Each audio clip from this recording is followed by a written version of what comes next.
Hey everyone, before we get started, quick announcement. Jeanne Liedtka will be running a masterclass in practical experimentation for Future Skills Academy, October 9th in Amsterdam. If you're interested, let us know. Send an email to info@futureskills.academy. That is info@futureskills.academy. Hey everyone, welcome to another episode of Creative Leaders Unplugged. I'm Morgan, here with Arna, and a podcast brought to you by Future Skills Academy. Okay, so today we're talking to Jeanne Liedtka, and she's a professor of business administration at the University of Virginia, and also a thought leader, an author, a teacher, Yeah, an she's one of innovator. my heroes. She's really one of my heroes. She gave us language. She gave us business language and books that we can show to our clients saying, see, What we're doing is real and it's valid. real. It's from the world of the academic world, and it's from the business world, and it's a professor, and so she writes books about this. So it must be true. Believe us, we told you. And it made a difference. It made a difference. Yeah.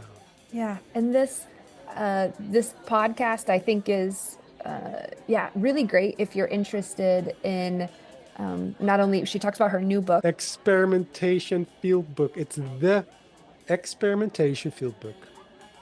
Yeah, it's a step-by-step project guide. Well, it's a very useful book for people who, are confused by what we talked about, the front end of innovation and sort of design thinking, and then need to kind of start thinking about implementation, and you Mhm. need to do some experimentation, and experimentation is also scary and not as sexy as the front end of design thinking. So I think it's one of those missing links Yeah. that we needed. Yeah. Yeah, and so she talks about that. She also talks about design thinking and the role that it plays in businesses and how she's used her role as a business professor and her interest in design and how she's translated these things to make them more accessible to other people. Yeah. And what Yeah. were the And other what I interesting? really thought was interesting is that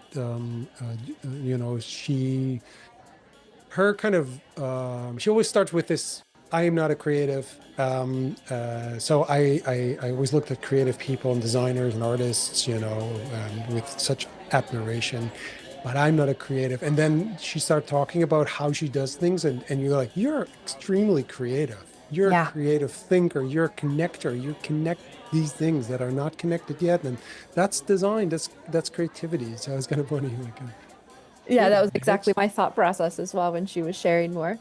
Yeah, And yeah. exactly. And she really talks about how systems influence how we do things.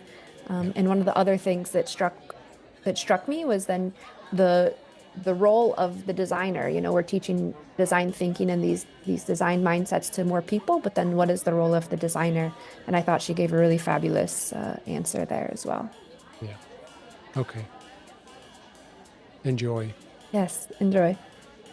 I was looking into at some of the video, because there's so many interviews with you on YouTube. so I was kind of going through them a little bit, which was also interesting. And that kind of did strengthen my belief that if people really want to know what you do for work and for for design thinking and your books, and there's so much out there. Mhm. Yeah, it's Yeah. right there. There's no shortage of me captured on video floating around our world. Exactly. Sometimes I Um, think way too much. Whenever I make a new one, I'm like, really? Do we yeah, need more of me on video out there? exactly. Yeah. It's funny. And it's funny because over time, you've been doing this for a long time. Yeah, right. So right. Exactly. So so you The can go back. hairdos, the hairdos and styles alone are entertaining Exactly. at this Yeah. point in time. Yeah. Yeah, that's funny. So yeah, that would be good at parties. That'd be Yeah, fine. You can kind of create some kind of collection of them and go like, look at that. right, through the years. Yeah. Okay. Which is something we all have, by the way. Sorry, my brain went to my kids and go like, my kids will have even my kids that will be worse because my Oh, daughter, she's been like stuff, photos online, Instagram for Yeah. like her yep, whole life. Yep. yep, So, Yep. so anyway, yeah. my first question, sorry, but then we're going to start. My first question is if you meet someone, that person they haven't been on YouTube, so they don't know who you are, and they are also really interested in your work, in your profession, in your the books that you wrote, um and they want to know who you are. Who are you? I guess at my heart of hearts, I'm a teacher, um, and explorer in some ways. And what I'm about is, I think, helping people find the kind of creative person that I know is in them, even if they don't know it sometimes. So, um, I think I think that's kind of where I've ended up over the years. I've I've almost always been a teacher. I've been a Mm, teacher now for 40 years, a professor, and I've taught different things. Um, there's no question that teaching the design materials is the most fun teaching I've gotten to do, because so often I do most of my work with people who don't think of themselves as creative people. So, mm, they're all non-designers. They may be business people, they may be doctors or nurses, they may be school teachers, but generally they're the kind of people who've been told their whole life that they are not the creative ones. And so these design tools just, help us find the creative person within us, who is buried more deeply for many of us than for others, right? mm. Sure, Um, sure, sure. and so that's just incredibly gratifying. Before that, I taught strategy, and I Yeah. loved teaching strategy too, and helping people develop strategic thinking skills, and help them to look at the world in new ways. But that isn't as fulfilling as kind of this kind of work, which I think it changes who people are. You're So can I ask you a question about the exploring? So one of the things because I heard you say in one of the interviews that I listened to, faculty members are secretly exploring their inadequacies. What is so you have been exploring, so you started with, I'm an explorer. And so my question is, after all those years of exploring, because I also heard you say that you are not educated as a creative, you're probably not the not. most creative person, but after all that, but you believe that everyone's a creative, and after all those years of exploring, are you a creative now? I think I have found ways to express my creativity. I mean, it's not the kind of creativity. I think, I think in part that's why I've loved studying designers, because that skill has fascinated me. Still, the skill of visualization fascinates me, that Mhm. people are able to um, create imagery and tell stories. And I mean, that's kind of always been something that's fascinated me. And I'm not any better at visualization than I ever was. But when um did you but start becoming fascinated? When was the first time you went like, huh, you know, very creative people, or creativity, or what was the first time you Good felt? question. Yeah. yeah, I think I've always been fascinated by creative people, by artistic people in particular. Mm, I have no musical talent myself, but I always say that if I had one wish in the world, it would be that I would suddenly develop the gift of playing the piano. Right? I find it almost miraculous when you listen to an incredible musician, or when you read a novel of someone that that can just write so beautifully. That I think I've always been in awe of those people. And I think for a while when I was first in college, I tried taking, creative writing and things like that. And I pretty quickly found that I was just not very good at it, right? Compared to the other people.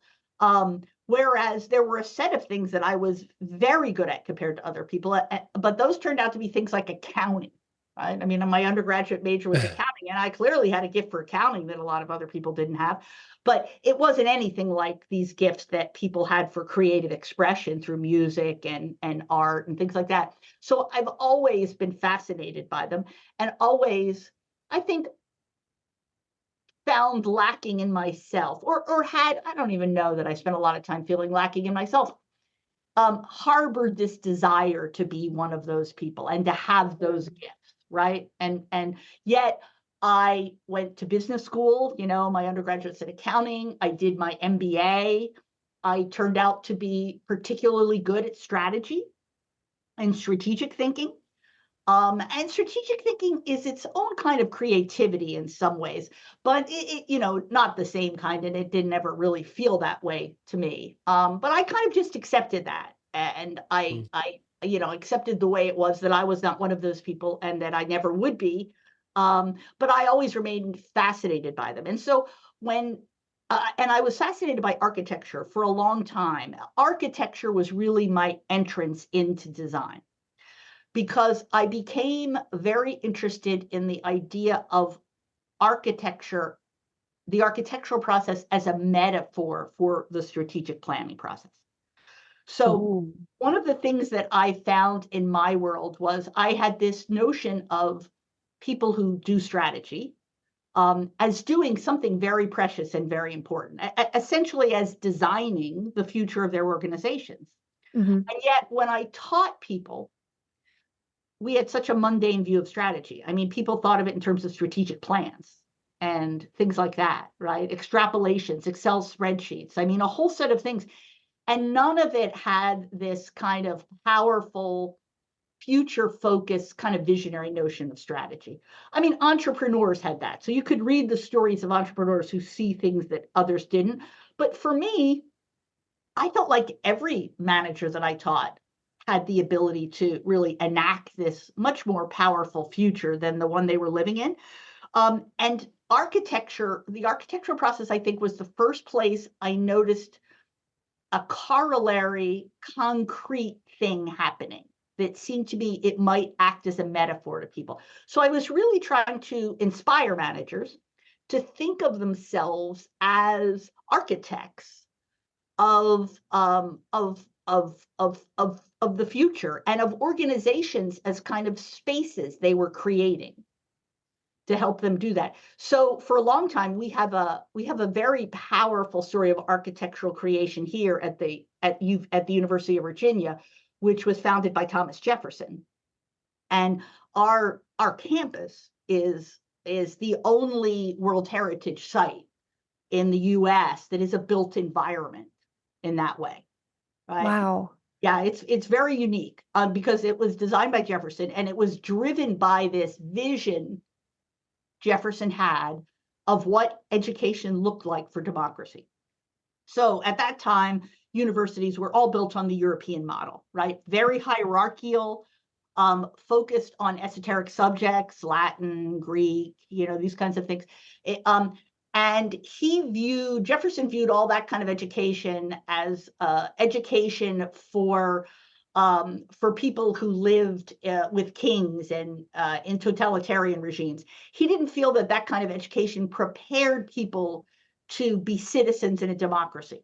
So he was very interested in exploring alternative views of education. And in many ways, the most dramatic parts of UVA are the academic design. He believed in student self-governance to a great extent.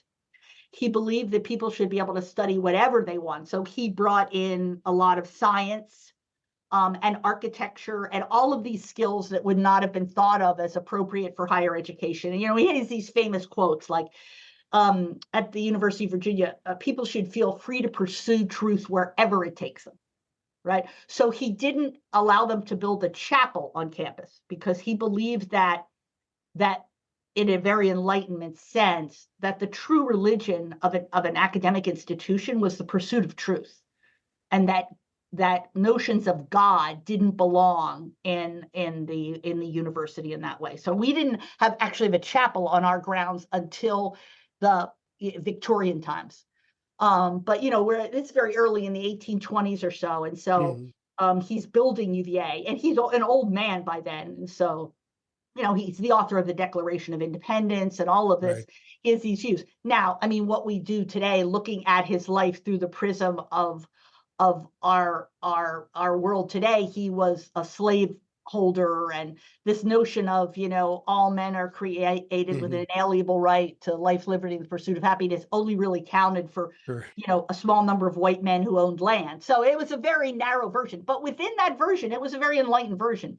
So he designed the University of Virginia to be his notion of what education for citizens of a democracy look like, and he physically built it to mirror that. So he had attended schools that were largely big buildings, and he built UVA to be a village. He called it the academical village, and he felt that students and faculty should live together in a very egalitarian kind of way. So he designed this village on what we call the lawn. It has the rotunda at one end, which was the library, which was kind of replaced his notion of the chapel. And down each side of the lawn, there are a set of pavilions where the faculty lived upstairs and had their classrooms downstairs. And in between are the rooms where the students lived. So he had this notion, and he believed in student self-governance. We still have a student-administered honor code here at UVA. There were just lots of aspects that were really unique. So I would take managers on an architectural tour. We had an amazing architectural historian at the time who was a Jefferson scholar. He did all the PBS specials of Jefferson, and he had the bow tie and all, and he looked like a historian of Jefferson should look. People loved him. And he would take us on a tour of the university, and he would talk about Jefferson's vision for education and how that was embodied in the physical space of the grounds. So where you saw this beautiful World Heritage physical space, which of course was also spared during the Civil War when they burned most of the South, the Union general who got to Charlottesville was a believer in Jefferson and would not burn anything that Jefferson had created. So it's unusual to have things from the 1820s that were in the path of Sherman's March to the Sea.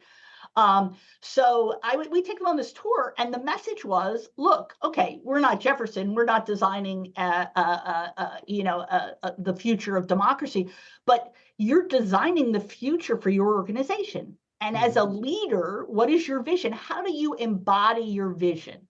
Not just on the physical side, but in the information systems you build. It's all the systems and structure and process and infrastructure that organizations put in place. They do it to evoke a particular kind of behavior, the way Jefferson designed UVA to evoke a particular behavior on the part of students. Exactly. That would accumulate. So that was a big influence for me. And that was where I started. So I tried reading architecture. And it's interesting if I can connect to that, please. Because architecture, we've been talking about architecture on the podcast a few times, actually. And so this reminds me, and I'm sorry for all the listeners who've heard this story before, but I do really want to connect this to this. Someone we also both know, David Kester, was on the podcast a while ago. Yes.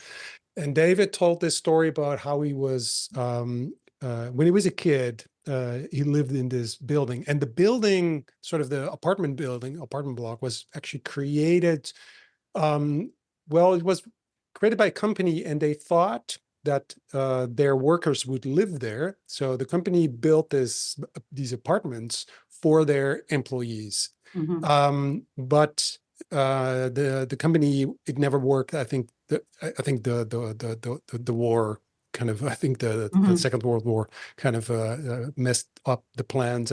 But then the apartment buildings were there, and it was designed for a communal experience. It was all designed. The architect created a building so the people who would live there would be sort of get a sense of community. So it was sold to families, not to the workers, to the families. And so David, and as a kid and with his parents, they moved in, and he had a communal experience because the architecture kind of Invited it. invited it and created this kind of behavior, et cetera, et cetera. It had these.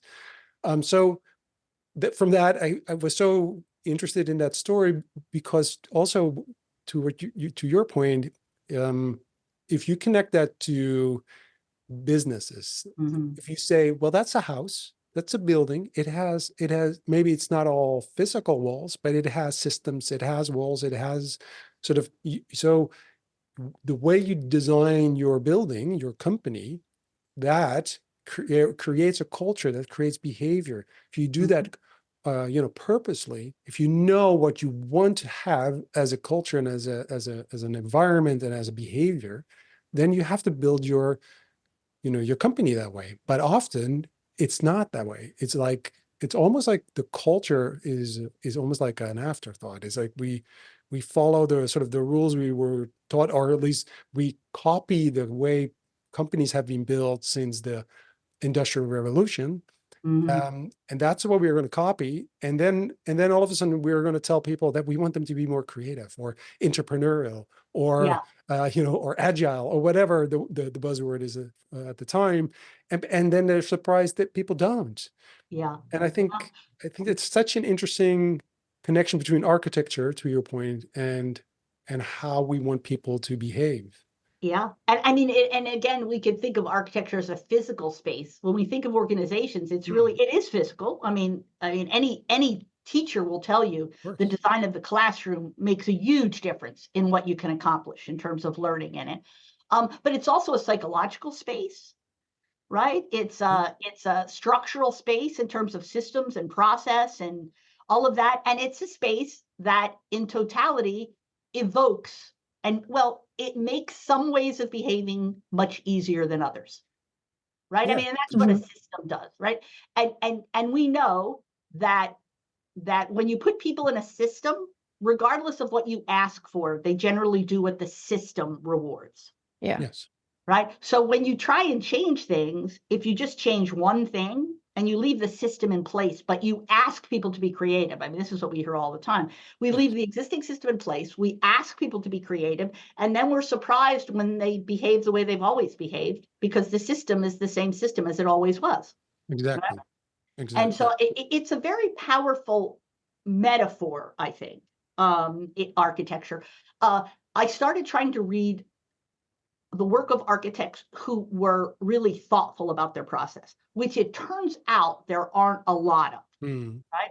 I mean, I would say probably Richard Gere was the most thoughtful. He was the most influential at that point because he spoke at length about the Guggenheim Bilbao and the evolution of the Guggenheim Bilbao.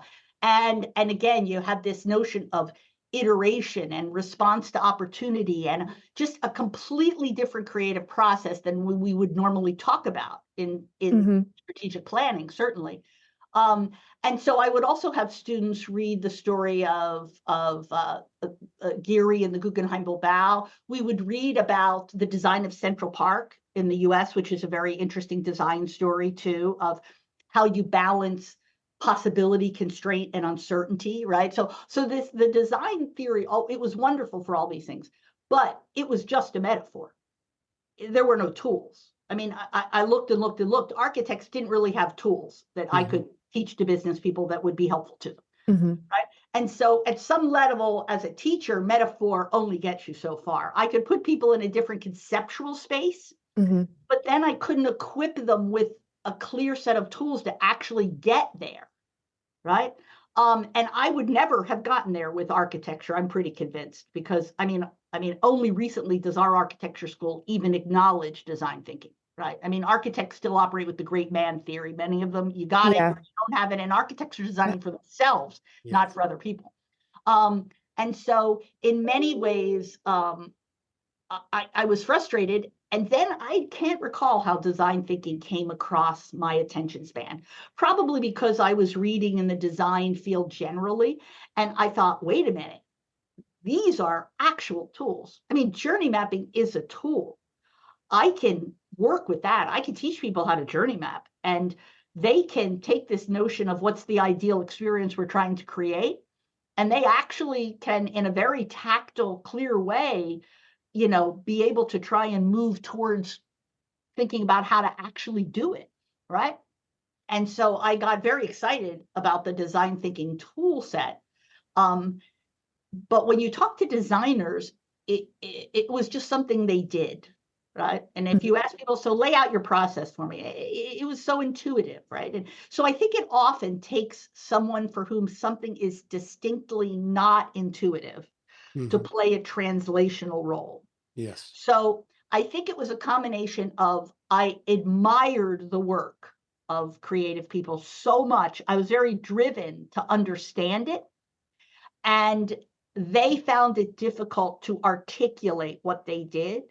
But to someone who lived in a different world, if you watched what they did, it was clearly very different in ways that you could capture and write down, right? And I think that was all of my original work, just trying to take these design tools and processes that were so intuitive in the design world and try and codify and translate them and simplify them into something simple enough that people who weren't trained in design could do, right? Yeah. And certain things you could do that well with. You can't do it with visualization. I mean, now with AI, we can. The computer will do it for us. But, you can't take someone who's had no training in design and have them be good at visualization with, That's physically. That it doesn't. But you can teach them to do ethnographic interviewing. You can teach them to look for insights. You can teach them how to brainstorm much more effectively and creatively and co-create with people who think differently than they do. You can teach them how to do simple prototyping. I mean, there was just this beautiful set of very teachable processes that I saw when designers talked that they weren't able to really articulate. And I think that was the path I started on. I was just trying to create materials for the mostly business school students I was teaching to make this amazing fuzzy thing accessible to them, right? And so that was just, I got on that path, and I happened to get on that path at a time when business people were starting to notice design thinking and thinking this looks like a good thing, but people didn't know how to do it. And that would have been early 2000s, right? Yeah, that would have been early 2000. So we started the MBA class. I think the MBA class is about 15 years old now. Okay. So, and it took a couple of years before I had the guts to actually call it a class at the business school. So the first paper I wrote, academic paper, was called Strategy as a Metaphor for Design. And that was published in 1999. So I was interested in design, but it took a lot of years. And at the same time, I happened to bump into Roger Martin's work. He was doing at Rotman, where he was trying to do the same thing. And the crazy thing was, Roger and I were MBA students together. So we knew each other from way, way, way, way back. And simultaneously, we converged on this design space, right? And he was really trying to turn Rotman School at the University of Toronto into the school that did this. So he thought a lot about it and had really put in place some structures to think about it. So I kind of just, hitched onto his coattails, and with what they were doing in Toronto, since it was only me doing it here at UVA. And I mean, there were virtually no other business schools really trying to do this stuff seriously. Berkeley was doing some of it, but only with non-tenure track people. There were almost no traditional academics in any business school you could find who were doing design thinking stuff. I think the community, the sort of if you call it the design thinking and / service design community, which is basically the same community, became, I think, aware of you, most of them through the book Designing for Growth. I know. I think Yeah. that became a kind of a, for a lot of design folks, creative folks, like, hey, wait a minute, that's that's really cool. That's someone from the academic world, and from the US also, that must be said, Yeah. because there have been sort of people writing about service design, which, you know, when you talk about journey mapping and like, it's the same toolkit. But designing for growth was sort of something that really connected to, and I think, was that 2011 or so, something like that. 2011 is Designing for Growth, Yeah, because I had written a book called The Catalyst in 2009, which was right. based a pretty significant academic study of growth leaders. So it studied, because as a strategist, what people really want you to tell them is how to grow their business, right? Yeah. I mean, the MBAs don't care; they don't have businesses to grow. But when you start like talking to managers in the real world, they basically want a set of tools to grow their business. And the reality was there were no tools. There were all kinds of tools for evaluating whether a business was good or not, Right. but there were literally no tools for generating new business ideas. You were That's just, astounding. yeah, well, you had brainstorm, but brainstorming then consisted of get in a room and shout ideas at a whiteboard with none of the front end of design thinking, where you're Yeah. actually learning about your customers and you're brainstorming out of customer driven design criteria. No. It's just like impose your own thoughts on what everyone should need and yell them at. It was just incredibly primitive. And so I wrote this book that studied these people who were in large organizations and who were consistently growing their businesses much faster than the markets they operated in. And they behaved completely differently than other people. Now, what they were doing was they were kind of intuitively doing what a design thinking person would do, right? They were having conversations with customers that were much more empathic than what the traditional business survey would do. They were learning through action with small experiments. They were bringing diverse groups of people from across the organization together to try and find breakthrough ideas. We didn't have a name for what they were doing, but we started paying attention to the behaviors, so that when design thinking showed up, it was clear that they were Yeah. just a codification of the behaviors that we were already seeing in managers. So I knew that they would work if we could just figure out how to teach them. Because Yeah. the trouble with the growth managers was they were designers at heart. Yeah. They too did all this stuff intuitively. So they never had a class in design thinking. They just knew that it was better to go out and talk to customers and inquire about their lives than it was to mail them a survey. I mean, but they didn't have any logic behind that or any method. It was just, I just like to talk to people. And they had by themselves often changed careers a lot. So they had a very broad repertoire to draw from when they were looking. So we got really excited about design thinking, and I felt that if I could figure out how to teach it to business people, because it was terrifying to them. I mean, there's the basic premise of stepping into the unknown, and committing to tackle a problem that you cannot currently see an answer to. It was just completely intimidating.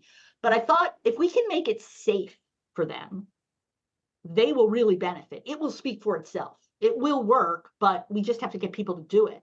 And it was about that time that I met Tim Ogilvy, I was teaching. It's so funny because I was teaching a class, and we were supposed to be doing something on ethnographic interviewing and insights. And I had arranged for a designer to come and teach in that class because I knew I couldn't teach that stuff. It was teaching the basics of journey mapping and stuff. And the person that had agreed to come and teach it backed out at like the last minute. They got like a better offer from somebody else. It was outrageous. So I was left with like 3 days to the class and something that I couldn't teach. And I put all these executives in a room. And this person was like, well, there's this guy who might be free. Why don't you call him? And I almost didn't call him because I was so furious about it. But I called him and he showed up, and he was so much better at explaining it than any designer I'd ever seen. And of course, Tim is an engineer by training. So even though he started up the design firm and he has all of the designerly qualities, at heart, he's still an engineer. Yeah. So he could explain these things in a way that were so much clearer to business people. And so we just started, I started writing stuff down. I had already formulated the 4 questions without him. I just didn't know how to teach them and how to map them to tools. So he started helping me map them to tools. And we wrote that book just because I didn't have any teaching materials for the MBAs and the business. Literally, I wrote that book basically as a course book, right? So that I could have something to teach from. Because when designers write about design, you either had like the IDEO books, the great man books, where they talked about all the fabulous things that were produced by their design, but they never ever told you how to do it. Yeah. So there was no one telling you how to do it. They were just telling you it was great and that they were doing it and getting great results, right? So I think, that book just, it filled a void that at the time, and like 3 years later, there were lots of people writing about that. It just happened that at that moment, there were not many people. So if I can make an observation, so it's so interesting that you started talking about how you, when you were younger, you kind of, you felt that you weren't the creative person, and you were at all with, all these creative. I hear you talk, you are one of the most creative people I know, because creativity is about connecting things that are not connected. Related. Connecting things, connecting people, seeing a concept here and a concept there, saying, hey, I should bring that together. That's design. That's what designers do.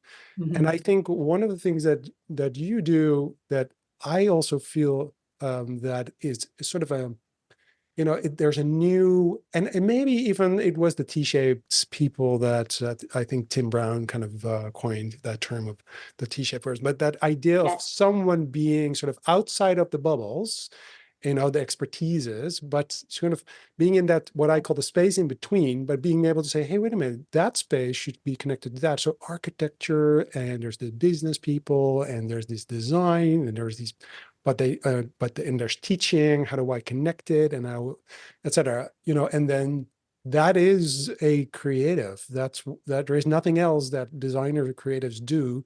Maybe they have the craft of drawing or being whatever, visualizing it, but that's a craft. To me, that's a craft. That's not per se being the most creative person, because some people can draw, but they're boring. Because they're not innovative. They're not, you're an innovator. Right? So no, I'm just an observation. Go like, what do you mean you're not a creative? You are the most creative person out. It's a different notion, creativity, isn't it? But what's funny is that synthesis. It's really synthesizing there. So that's the core skill there. That is the core skill in strategy as well. So I think that's why it worked in some ways, because what you needed to be good at for strategy was synthesizing, right? You had to take different functions and different opportunities and different environments, and you had to be able to find the path that made the most sense at the intersection of those. So strategy is always about intersection. And early on when I was reading design, I'm still the world's biggest Richard Buchanan fan. I think Richard, as in the scholarly literature, always wrote more beautifully about design than anyone else I read. And when he wrote that great design happens at the intersection of possibility, constraint, and uncertainties. Exactly. That is the best description for successful business strategy that was ever written. Yes. And our problem in business, though, is we start with constraints, and design starts with possibilities, right? And if you start with constraints, the creativity pretty much gets cut off right away, right? Because what's possible in a constrained world is what we've already got, right? And it's that pushing yourself to ask what's in some ways impossible, but something really important to do, that is what opens up the creative energy to break trade-offs and these kinds of things. So some of it was very rooted in strategy. I just had never recognized that. But that's been my only contribution to design world.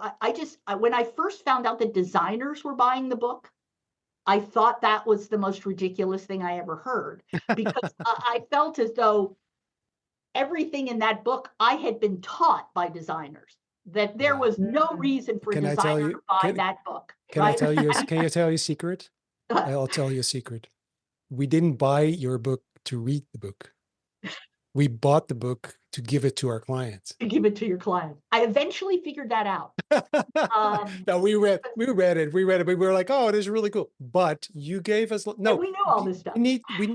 Well, Yeah. we do, but we didn't have the language. It's exactly to your point. So exactly what you were saying. We needed people to make that bridge, to Yeah. give us the language. So in my company, I also, one of my partners was also someone who came from the world of MBAs, and I work with an engineer, and so I need those people to be able to translate my fuzzy kind of brain, my thoughts, into something that business people understand. So it makes it safe for them. The tools also, the tools, I always say, these beautiful canvases and these journey maps and they are only there for people who are insecure about creativity, and it makes it look like we thought about it. Yeah. Yeah.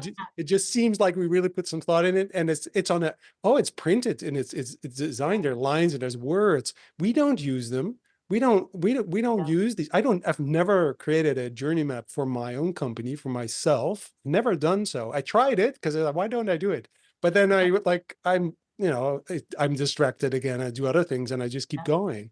So it's a sense of psychological safety that we create in the design also of our interaction with business. And your books, are for us like, see, It's real. There's a book about it. Jeanne Liedtka says so. And then our clients say, oh, well, if Jeanne Liedtka said it, then all right. If a business school professor, I have really milked the business school professor thing for all it's worth. Really. As you should. Often I think that, no one would have given me the time of day, except it was hard to find a business school professor who was talking about this stuff. I was about it, in the normal academics talking about this stuff. And so it was wonderful. But, it's also the emotional piece. I think there are aspects of design that to a designer seem just so normal, like how else would you do something? To the business world, were completely revolutionary. Yeah. I mean, this idea that, you actually manifest with imagery, right? I mean, prototyping, simple storyboards and stuff, those are like game changers often in business, right?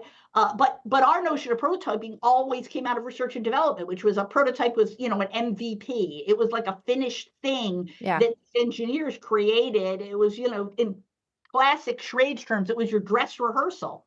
This notion that prototyping was a way of sparking a better conversation to get better feedback from customers, and all you needed was a simple little storyboard, and not to try and sell them. I mean, these were revolutionary concepts to business people. The emotional connection thing. I mean, it's taken me years to unpack why design thinking changes business people. It changes. The reason why design thinking works is not because we create different stuff for customers.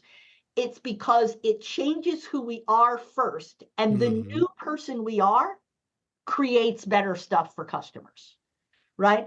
And if you understand the complexity of the design thinking skill set, when you start to put the front end of design, which is all about emotional connection, and the back end of testing, which is all about emotional detachment and evidence and data, those don't fit together well with very many people, right? Those are hard things to put together. So it's a very complex skill set, and it's unpacking the complexity of the skill set and what that skill set does to people as they actually immerse themselves, for instance, in the lives of another, or they actually brainstorm in a structured way in a diverse group according to a set of rules that force people to be positive and build on each other rather than critique. These are all massive game changers in reality. They don't sound like much when you talk about them, but for businesses to adopt these, it is huge. And I think it's why we continue to struggle. I mean, design thinking is still aspirational in most organizations. I mean, we've been talking about it and doing, workshops and all of that kind of stuff for years and years and years. And we haven't even begun to scratch the surface of its real potential, because it's so rare that we do it as it's meant to be done. But even a little of it really helps. I mean, that's the amazing thing about it. I mean, as we look at the return on investment, I mean, and we've spent a fair amount of time in more recent years trying to actually calibrate a return on investment for business people. So to actually help them understand design thinking, not as this kind of magic box, but as producing a predictable set of results. I mean, it produces these mechanisms that in turn produce things like better sales, lower costs, great, more effective collaboration. And so we've been trying to unpack those in a really systematic way, because there's no mystery about why it works. If you look at psychology, if you look at cognitive science, I mean, design thinking just does a bunch of stuff that we already knew was absolutely essential to good decision making and problem solving. We just never really had good tools to do it, and we still don't do it much, but it's still, I always swear, teaching someone journey mapping. If you take a manager and you teach them journey mapping, they will go back and find and have a way to improve their business. 100% certainty. If they go back and do it, they will get a result.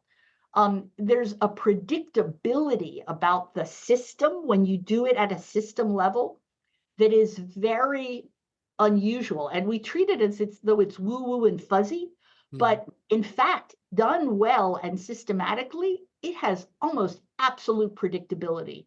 And so that, I mean, because what you're saying, it makes so much sense in what you're saying, but then also when I think of how we're bringing this to people who aren't designers, right? We're giving them workshops, we're bringing them tools, we're giving them really helpful and insightful books, but at their heart, they're still the person they are. They're still a teacher. They're still a business person. They're still, you can teach someone to dance, but they might not be a dancer.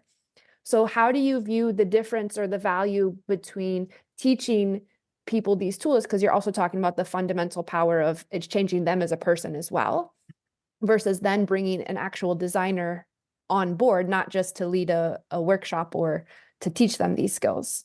Yeah, well, I think it depends what we're designing, right? I mean, I don't think anyone's teaching a bunch of business people how to actually design a product or service. I mean, that's just, you're teaching it, I'm teaching it as a problem-solving process, right? That improves, so you're using the tools, but you're not using them in the deep, sophisticated way a designer would use them. You're using them as triggers to different ways of thinking and behaving within the responsibility someone already has, right?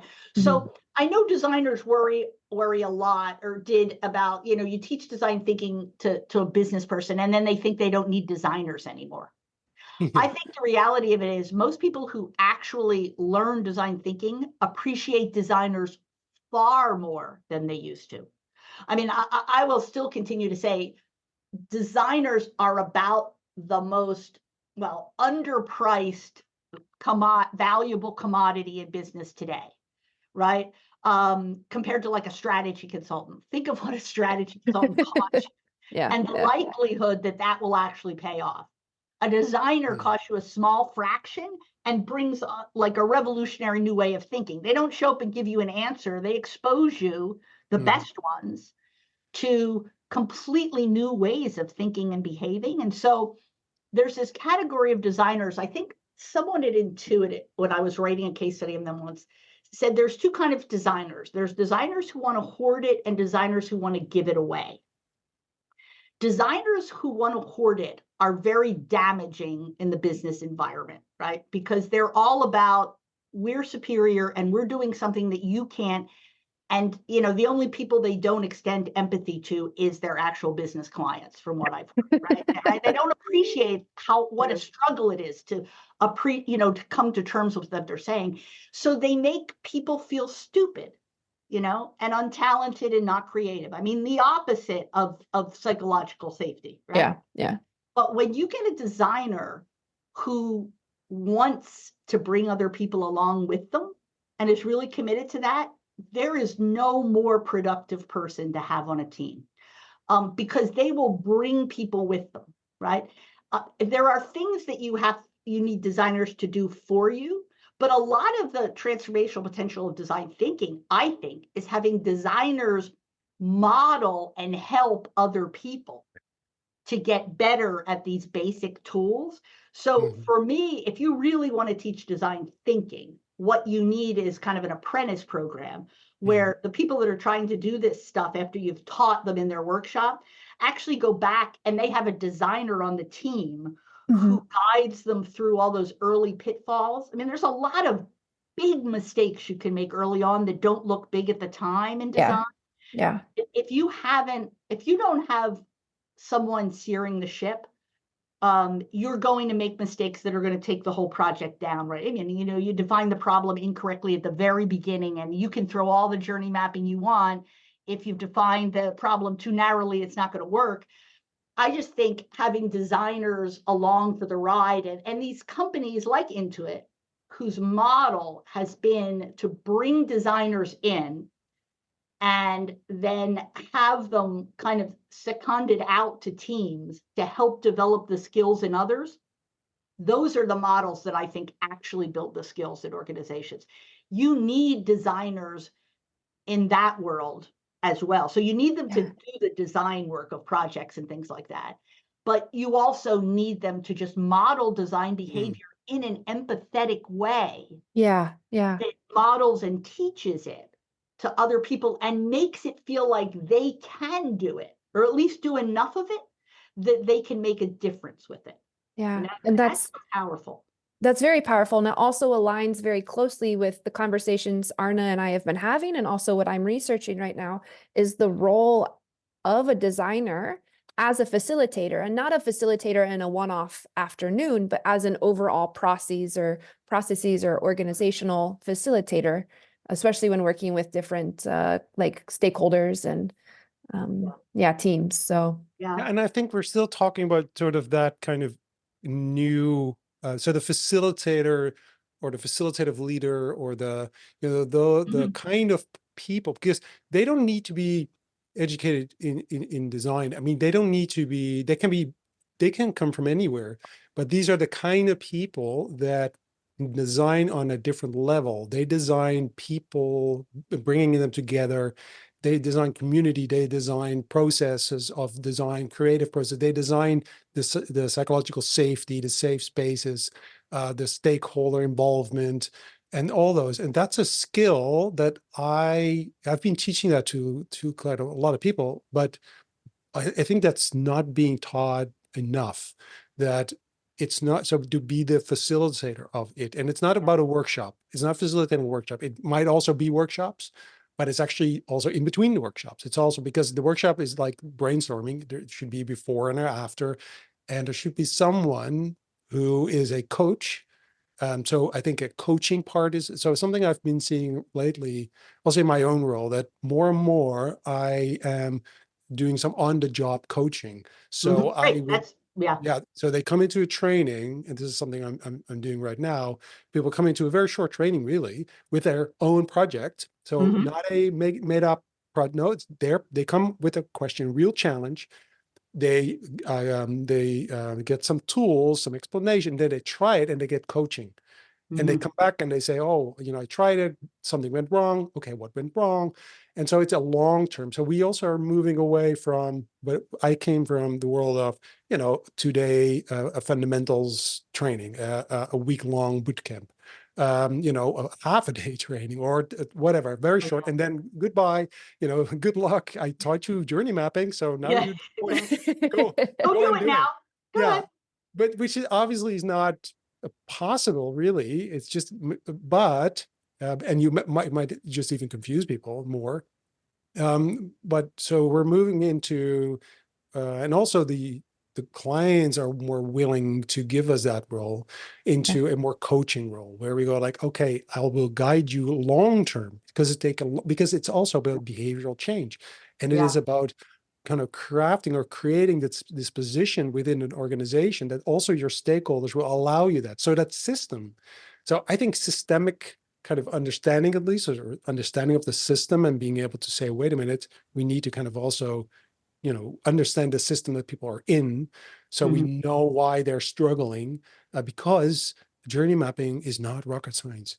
Going out and talking to your customers is not rocket science. It's just, you have to go and do it, and then you'll notice, like, oh, wait a minute, it's really helpful. But then what do you do with the outcomes? And then et cetera, et cetera. So the complexities in the system, the architecture again. And so I think so to your point, we're at the start of something, but it's just the very beginning, and we can see it. But at the same time, we're in such a hurry. So people are like, oh yeah, design thinking, we tried it. It didn't Yeah, work. exactly. Been there. No, I mean, like, that's the classic business treatment of anything new, right? yeah, exactly. Right. We made a half-hearted attempt. It didn't produce miracles in the first, 6 months we tried it. So what the hell? We'll go on to something. We used to call it the coffee mug phenomena. You get a coffee mug that says "I heart" whatever the thing, and 6 months later you put it in your bottom drawer and you get the new mug, which says something else. Yeah. It's absolutely a disease that organizations have. Right. And I mean, at least they're not prejudicial against design thinking. They do it to everything. Literally, Yeah, you can watch them do it. I mean, you go back to Peter Senge and the learning organization stuff. I mean, I worked with Peter in the early days and I watched that. That was some of the most powerful stuff I'd ever seen. I mean, if organizations only took that seriously and actually did it, I mean, they would be entirely reformed, but they bastardized it, right? I mean, they took it, it was hard to do. You look at stuff like his ladder of inquiry, it is much more complicated than a lot of the design tools. So it was harder to do. But it was still badly done. And then everyone patted themselves on the back for how well they trained everyone to do it. And, and that was it. It's really sad. I mean, I think that's why what I love most and what's really, I think, been for me, one of the most amazing things about design thinking is you actually can do it relatively well in an environment that doesn't support it, right? It's about starting small, and it's about changing what's in your sphere of control. So I can teach design thinking to a group of teachers, and normally they're waiting for the school system to tell them, oh yeah, we're all going to learn design thinking here, and now you've got approval, because so much of business organizations are about asking for approval and waiting to do it. But with design thinking, it's like, you can walk into your classroom tomorrow and you can have a different kind of conversation with those kids, and you can change things in your world that will change the experience of other human beings. And you don't need permission to do that. You don't need a lot of money. You don't need all kinds of new rules. You don't need anything but the will and some rudimentary understanding of these new tools, and you can go do it. And, I just think it's very hard to reform organizations. If there's anything I've learned from, 40 years paying attention to large organizations, they are very resistant to doing things in new ways. But on the other hand, there's always a bunch of motivated people who are looking for new ways to do things. And oftentimes, if you could just find them and get them the basics of it, make it safe for them to do it, they'll go off and do great things without permission, that can turn out to be very consequential. And so there aren't a lot of new business techniques you can say that about. They almost all require a fair amount of top-down support. But I honestly think that's the beauty of design thinking. You can do a lot of it under the radar and actually change people's lives and shift the conversation quite dramatically without anybody's permission at all. And that makes it very unique. It does, and it is something that, but we also, I mean, one of the things that the people who are teaching design thinking to do business people and to within organizations, one of the things that I think we are also seeing and learning is that, for instance, to take me as an example, I started, teaching people about design thinking and the kind of the whole kind of, and we use the double diamond, for instance, but this whole process. So from start to finish, the whole flow of design thinking. And then I slowly moved into like, oh, wait a minute, that might be a bit much, because Yeah. people are like, Yeah. whoa, that's especially if you do that in a day or so. What do you expect people to take from that? But what we're seeing now, and what I have been doing the last few years, is that actually I'm teaching them also like little things, Yeah. like just do this little thing, or hey, you do stakeholder analysis, and stakeholder management, that. But here's a little tool to visualize that. Very simple. It's just a bullseye. It's rings of influence. You put it there, and hey, you have this. It's not an Excel sheet. It looks different, and you can kind of have a different conversation, because actually now it's about how, where do you put that stakeholder, how influential are Yeah. they, et cetera, and it changes the conversation, and people are like, you can just do it. All right, Yeah. just do that. All right, okay, see you next week. Or here's another one, which was oddly enough one of the most used little tricks. One of my clients is something they all tried and they all loved it, and it changed the conversation, the meetings they had. It's just, we call that the 5 seconds of silence. And it's actually something Meeta Patel, you also know. Mhm. I think I learned that from her, and we were running a training together, and she did this 5 seconds of silence. And so now every time I go like, just try in next meeting you have, if you ask a question, Yeah. you go like, anybody, any questions? For instance, you just count to 5 in your head slowly, let the Mhm. silence sit. Yeah. And this will Power of silence. change the rhythm. It will change because people will expect, first it's really odd and awkward, but then people are start to get used to it. And there's this space to breathe, to think, to say something, to say, oh, wait a minute, I have a question. Or, so 5 seconds of silence changes Yeah. your meetings. That's great, because it's Yeah. Yeah. humanizing it, instead of And going like, that is the interesting thing. I think at some level, what I believe at least, is the true transformational power of design thinking is an end-to-end process, right? There's tremendous synergies in putting the pieces together, right? So you can go off and do ethnography all you want, but if you don't know how to pull that into a process, and you don't know how to have a conversation to get your stakeholders in, and then if you don't know how to test it, you're not going to be able to produce the really significant results. On the other hand, you can do a lot with the small stuff too.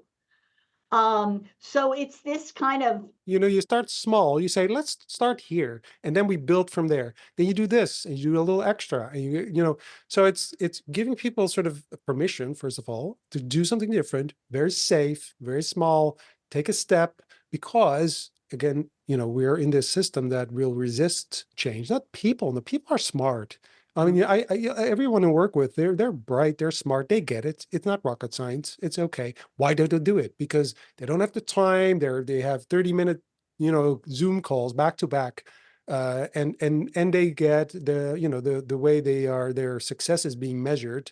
It doesn't align with what I'm teaching them. So these are little things we can kind of make sure that they can change something. And so yes, they need to kind of move into this design thinking, or this very different way of approaching projects and doing things differently. But when you start with people who've never heard of that before, yeah, and they don't know how, instead of teaching them, the back-to-back system or the flow of design thinking, giving them at least a few starting points, going like, okay, here's a little thing. I've learned that has impact, that makes them hungry for more. mhm, Something else that happens, by the way, if you teach people design thinking, something, which is funny. If you teach them design thinking, often this is kind of odd, because often they go like, I want to work like this forever. yeah, And well, yeah, and yeah, I love it too, but it means that sometimes they just leave their job.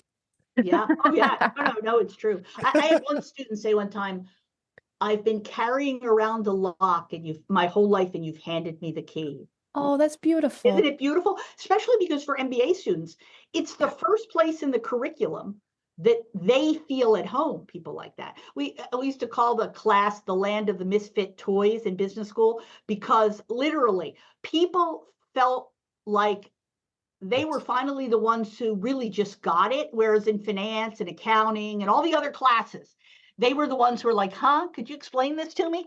And then you're finally talking in a language that makes sense to them. And it's so liberating. It's all they want to do. You know, Yeah, that's exactly. it's Yeah. what. And But I used to work in finance, and I remember when one of the design thinking books came out, it must have been around 2011, 2012. And I remember I would get home from work, I'd go on my little balcony and I would read my book. And I was like, what am I doing working in finance? This is what I want to do. And no, this is where I belong, right? yeah, And people have that, there's that group of people who've just been waiting for it. I mean, and and a lot of this for business people is the power of the front end of design thinking. I mean, I have to say, it took me like what 10 years to finally get around to the testing part, because the front part is so incredibly emotionally engaging and yeah, valuable, right? And this connection with customers, and this ability to work with people who think differently than you do, and kind of the magic of higher order solutions that can come out and get created there.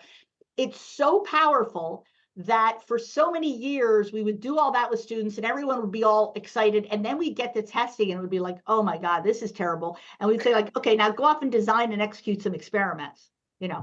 And I mean, it doesn't, it's the part of the process that doesn't have the emotional like magnetism of the front end of the process. So the people who love the front end are the ones who are least likely to have any interest in the experimental part.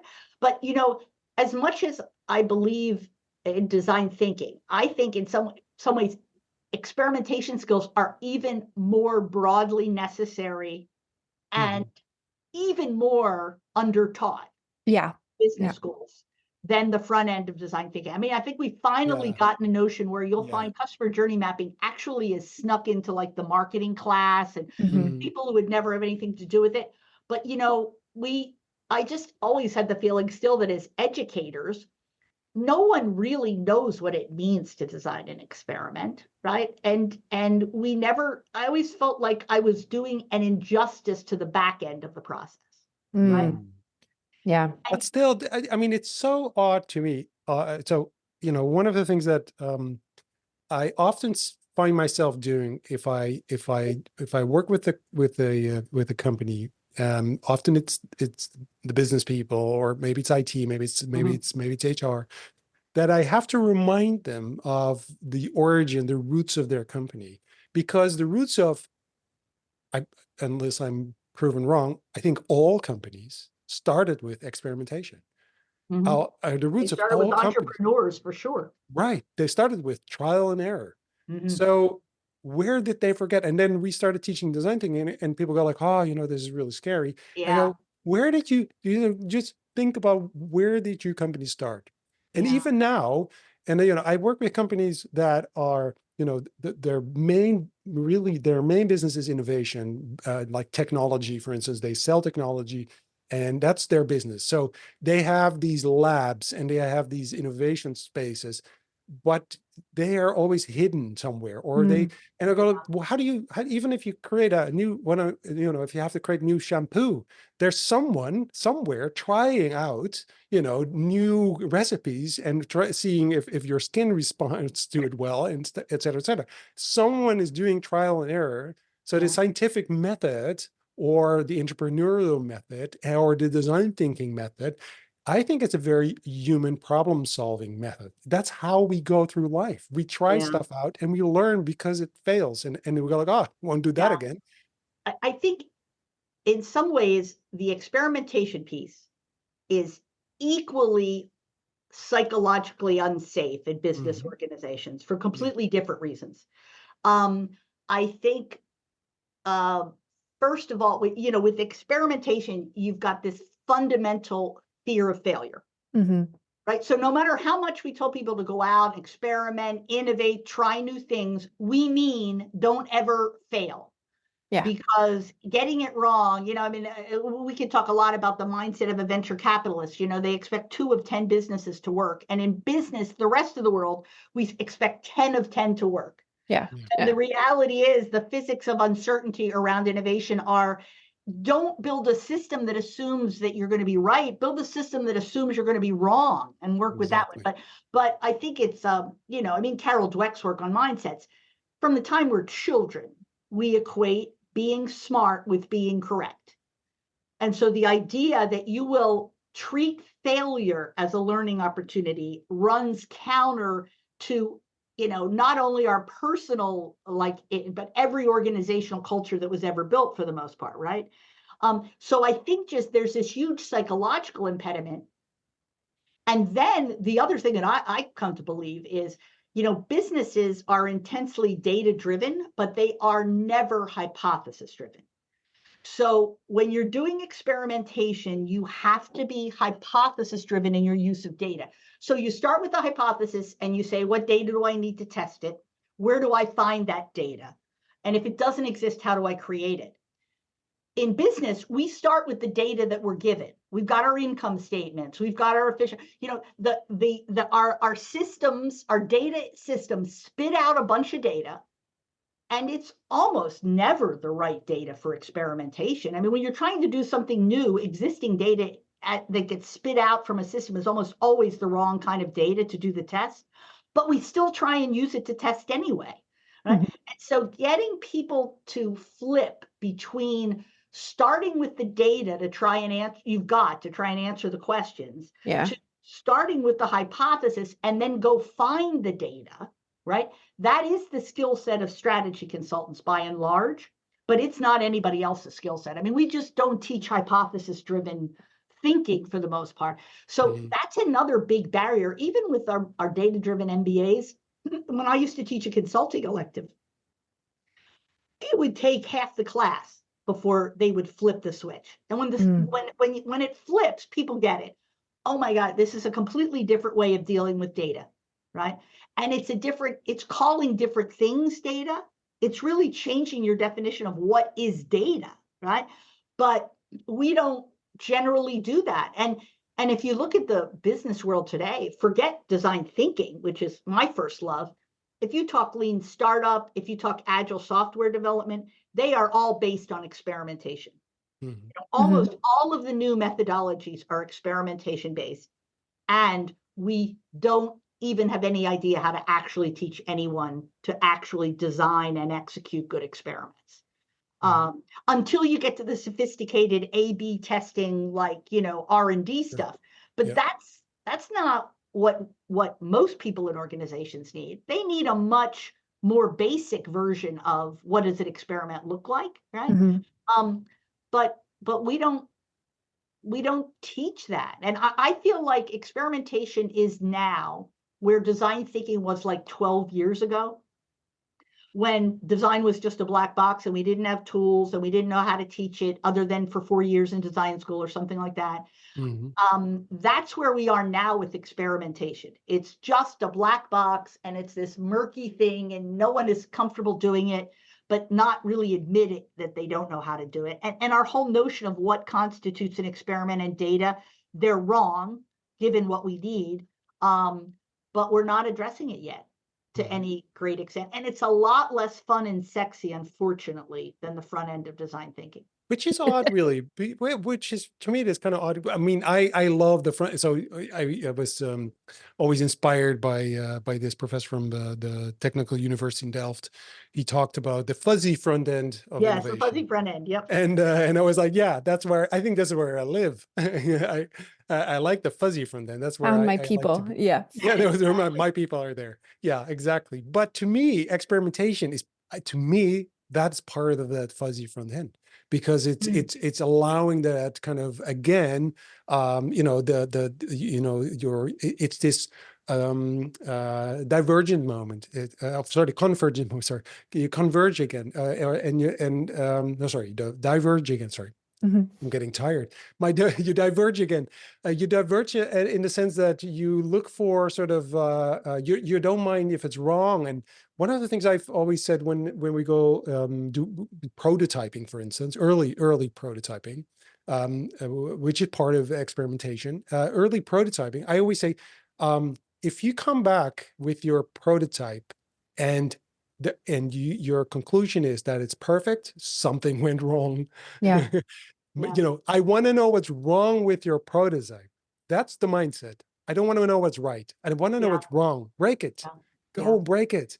But Yeah. it's really difficult because I remember working for the Philips Design. This is a very long time, so I think I can say because they don't do this anymore. Philips, it was part of a project where they needed going to the next stage because this was a stage gate kind of process. And so there was a venture board, and they needed to show what they were doing to the venture board to get more money to move to the next stage. And so they created what they called a prototype of this, and it was a lot of technology involved. But the prototype, I think that it cost them like $100,000 or something. People are sweating that it should work. They put something together Yeah. and it Right. had to work. That's not a prototype. It's not, yeah, right. I mean, that's way too, and I mean, that's one of the problems. People's notion of prototyping is this expensive, sophisticated, slow thing, Yes, which, right. I mean, I think one of the things that business people have most trouble with at the front end of design thinking is the small sample sizes, right? Yes, Yeah. So people will say, how can you go off and, propose this new product when you only interviewed 18 people? I mean, that's not statistically significant and stuff like that. right. And the way we get them comfortable with it is we explain that, we're used to using data only for proof. In design thinking at the front end, you're using data for inspiration, not proof, right? Mm. So you're not trying to prove anything. You are trying to Exactly. inspire Exactly. more creative ideas. And so the fact that you don't have a statistically significant sample absolutely doesn't matter. If you talk to one person and Yes. they inspire you to think differently, then that was Yes. good, right? One was good. Now, the trouble Totally. with that is you can't scale something if you've only used data to inspire. At some point, when you're trying to actually move a product into a real organization and implement it and scale it, Exactly. you do need proof. And design thinking's front end doesn't give you proof. No. So Exactly. you need experimentation. Otherwise, you're going to be scaling all kinds of stuff that contained assumptions that maybe worked with 18 people, but didn't actually work when you get to the bigger market, right? So Exactly. I think design thinking really needs the proof that experimentation brings, Yeah. but again, usually by the time we get to testing, you're out of time. You've already taken a lot of time. You've spent a lot of money, and people are like, "Well, we're sure it works. We love this Mm. idea, and so it's a hard sell." No, so I think I had one of those moments where the penny drops. Because in the last few years, I've always talked about the gap that we've been seeing for years that design. So to your point, the front end, design thinking, we live Mhm. there. There's so much going on. We train people. We're there. But then when I talked about implementation, the hardcore implementing part of whatever comes out of the workshop, for instance, Mhm. because often it stops there. And especially the early days of design thinking and service design, we did lots of workshops. They were amazing. And people were like, yeah, it's so great, cool. And nothing ever happens, like the brainstorms. Yeah, yeah. You have all these ideas and nothing gets implemented. So I always saw, and actually a couple of years ago, I wanted to start a company, in that gap of how do I bridge design thinking, that part to the hardcore implementation of whatever product service you came up with. How do you do that? And so your experimentation sits there. Yeah, it's in that. That's in that gap, right? It It's does. bridging It it. does. And so this new Awesome. book on experimentation, I think I've been trying to just unpack and demystify Yes. experimentation the way we've successfully done design thinking, I think. Mm. And again, it's not as much fun It's clearly, it's not as sexy. It's harder to kind of hook people with it and get it, you know, and get it, especially people who love design thinking. That's why I've somewhat backed away from trying to position the experimentation as the back end of design thinking, because I think it kind of exists in its own right, and it's a necessary skill in and of its own right, right? Now, without the great front end of design thinking, you may not be experimenting with very many interesting and valuable things. Yeah. You need the front end to give you something that's worth doing an experiment on. Oh, yeah. Right? But the skills are so different in the front end and the back end that I think you almost have to decouple it, at least emotionally, to really do the experimentation part well. Yeah. I mean, I think, and that's I don't know, it's interesting. We've gone the template route. I think templates are, I used to think they were a tool of bureaucracy. And then I was writing a case about a museum director. And he was talking about trying to get the curators to have a completely different view of what the museum was about. He was trying to build interaction with the community and this note. And he said to me, the only way I can get the curators to do anything is I create some simple little template. And he said, and the most difficult, resistant person, when you give them a template, will actually fill it out. And once they filled it out, you have the basis for a conversation. Exactly. And a conversation that's different. And so this notion of using templates as a way of luring people into a different kind of conversation, that's really been like the underlying leitmotif of my life for the last 50 years, I mean, I went from being anti-template to being like, well, if there's no template, nobody's going to do it, I mean, obviously. So it's been funny, even the role that those have played in figuring out how to kind of lure people into these new ways of thinking in ways that somehow make it feel safe and normal to do this stuff that really is not safe or normal. You were making it on your computer the night before. Yeah. Yeah.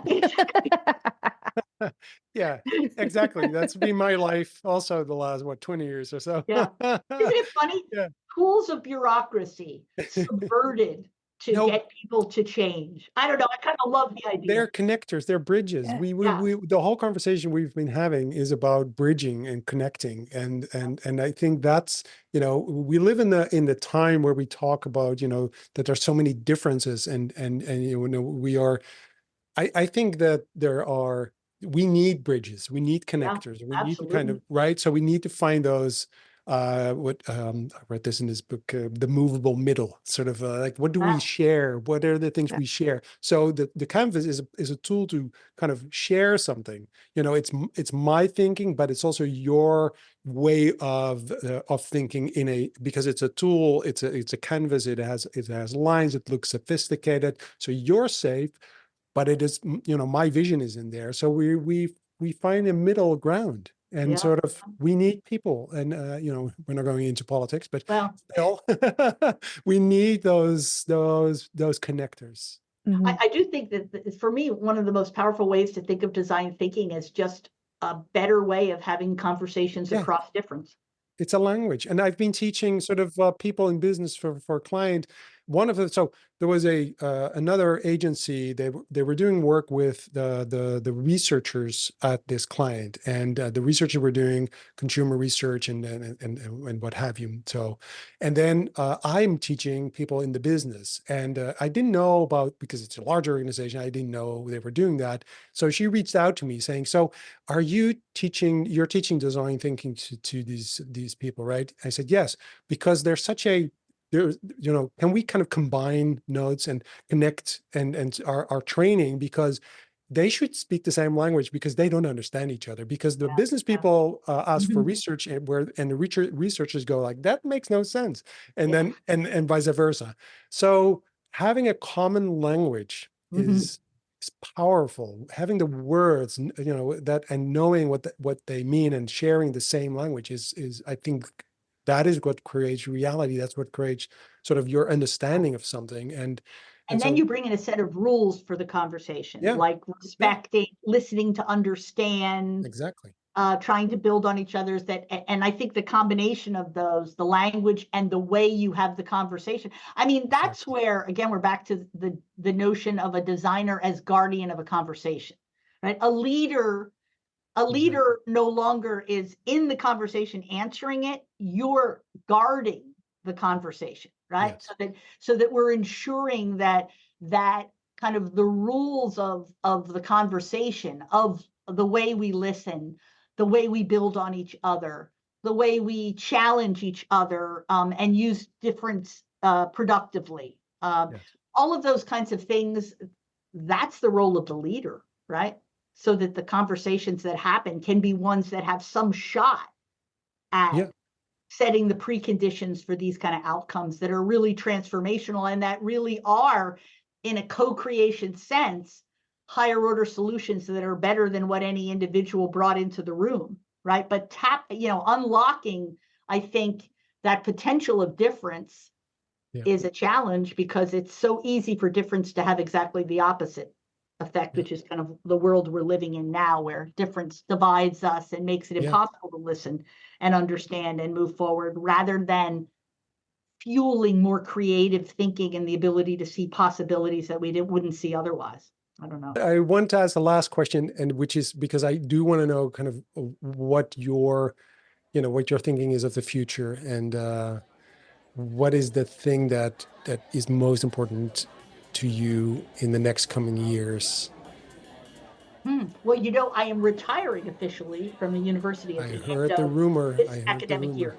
Yeah. So I have this wonderful, like, blank sheet of paper. Lots of possibility. Yeah. Lots of possibilities, right? To suddenly do whatever I feel like doing when I feel like doing it. So I'm just looking forward to kind of continuing the conversation, but maybe in a broader way, since I'll have more time to have the conversation outside of kind of university responsibilities to show up and teach my classes and all this kind of stuff. Those So things. I don't know what the future holds. I'm kind of just remaining open to the signals, Life has been very good to me in terms of popping up opportunities. I used to joke that I'm like the Forrest Gump of business professors.